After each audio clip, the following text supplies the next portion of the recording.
So we're going to look at QuickSort, which is another divide and conquer algorithm for sorting. In this lecture, we'll look only at an overview of QuickSort and how it works and the intuition behind it. In the next lecture, we'll follow it up with a more elaborate version which does in-place sorting. It turns out that doing in-place sorting without using extra space and so on is much more complex. So that's what the next lecture will cover. And in the third lecture, we will look at the analysis of QuickSort. So it turns out that the worst case complexity of QuickSort is order n squared.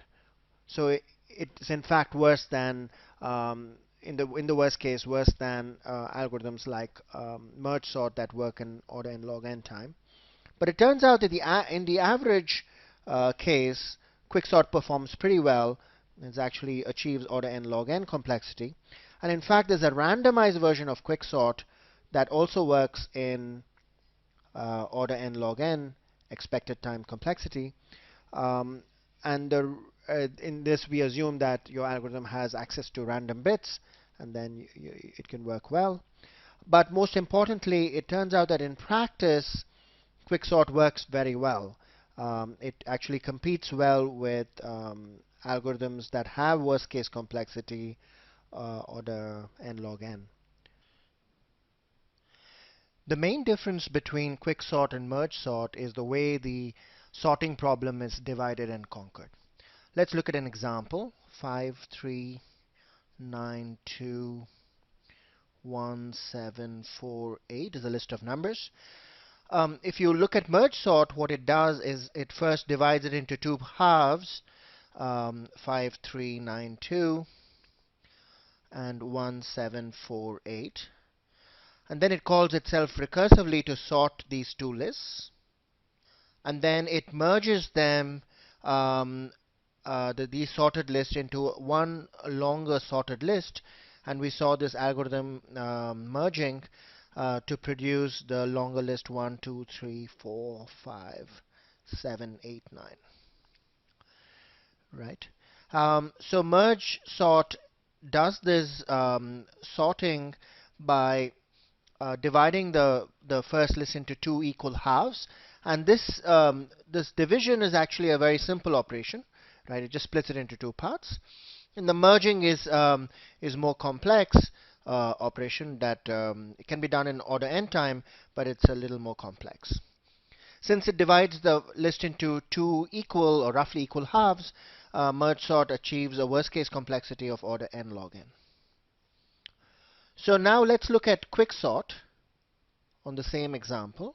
5, 3, 9, 2, 1, 7, 4, 8.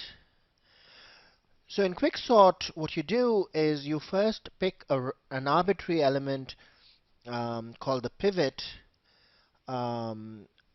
P. Let's say we just pick the first element here, which is 5. Okay, so the choice of the pivot is actually important for the performance of the algorithm. We'll come back to this later. Let's now assume that the pivot is 5. Then what you do is you split the list into three parts. SL, which is the left list, contains of all elements of the list which are strictly less than the pivot. SM is the set of all elements of the list that are equal to the pivot, right? Since there could be multiplicities of elements in the list, there could be multiple occurrences of 5. So this might be this need not be a singleton list. And then you have SR, which is the set of all elements that are larger than P. Okay. So I can do this in one pass. I can just go through the elements of the list. If it's equal to the pivot, I throw it into SM. If it's less than, I throw it into SL. And then if it's larger, then I throw it into SR. So let's do that. 5 goes here. 3 goes to the left list. 9 goes to the last list. 2 and 1 go to the first list. 7 goes to the last list. 4 goes to the first list. And 8 goes to the last list. Right? Now I split into three parts. Now I'm going to call myself recursively on SL and SR to sort the sublists. And this would give me 1, 2, 3, 4 here. and 7, 8, 9 here. Now I can put these things back together since I know that the elements of the first list are strictly smaller than P, which is strictly smaller than the elements of SR. I can just merge these lists by concatenating them. I don't need to do a complex algorithm. I just concatenate these lists to get the sorted list 1, 2, 3, 4, 5, 7, 8, 9. So in some sense, this is the opposite of merge sort in the sense that I'm doing a slightly more complex operation in splitting the lists into two parts, right? But when I put them back together, the operation is much simpler, right? I just concatenate the lists. It turns out that depending on the choice of the pivot, these two lists, SL and SR, need not be even roughly half the original list, right? I mean, they can be very skewed. For example, if I had picked the element 2 to be the pivot instead of 5, then only one will get into SL, all the other elements will get into SR, and it results in a very skewed partition. And in fact, this is the reason why QuickSort has an order n squared worst case complexity. But it turns out that if you pick the pivot randomly, right? If you just don't pick it as a one fixed element, but if you pick it randomly, you can get a randomized algorithm of n log n expected time complexity.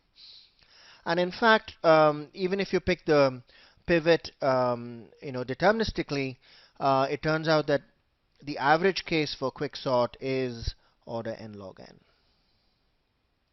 So let's look at the QuickSort algorithm. Um, QuickSort gets an input which is a list of numbers.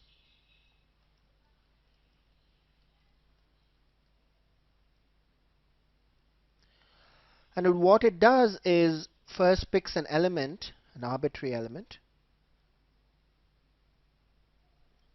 P in S. Then it constructs three lists, SL, SM, SR, where SL is elements of S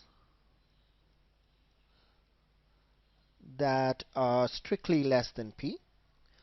SM are elements of S that are equal to P, and SR is the set of elements of S that are greater than P.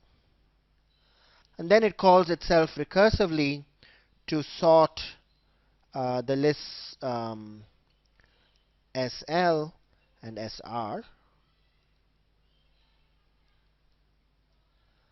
and then it simply returns the concatenation of the lists SL, SM, and SR. The base case, of course, is that if S is empty, if S is empty, it's an empty list, then return S. It's already sorted. So we will see in the next lecture how to give an in-place algorithm to do especially this partitioning. The rest of the algorithm actually remains the same. The partitioning to do it in place, it requires a more complex algorithm, which we'll see in the next lecture. So this idea of taking a list of numbers S and choosing a pivot P, and then partitioning the list into three parts, SL, those elements less than P, SM, those numbers equal to P, and SR, those numbers larger than P, has other applications as well. For example, there is this famous problem called selection, which is you're given an input, a list of numbers, S, and you're given a number K, and you're asked to find which of these numbers is the kth smallest number in S. The selection problem, by the way, if you are given a list of numbers, of n numbers, then in fact the median is actually um, the kth smallest number, where k is roughly n by 2, right? So this is also the median finding problem is also similar to the selection problem. So now we can solve this by divide and conquer, because we can take the list S and you can split it up into these three parts. And then if k happens to be less than or equal to the size of SL, then I know that the kth smallest element is in SL. So then I can recursively call select on SL with k.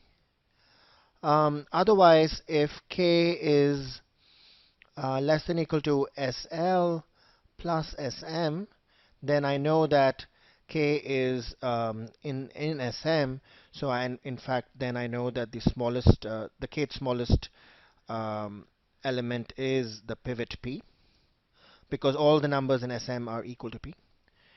And the third case is that k is in SR, in which case I can select recursively run select on SR, but I have to reduce the k to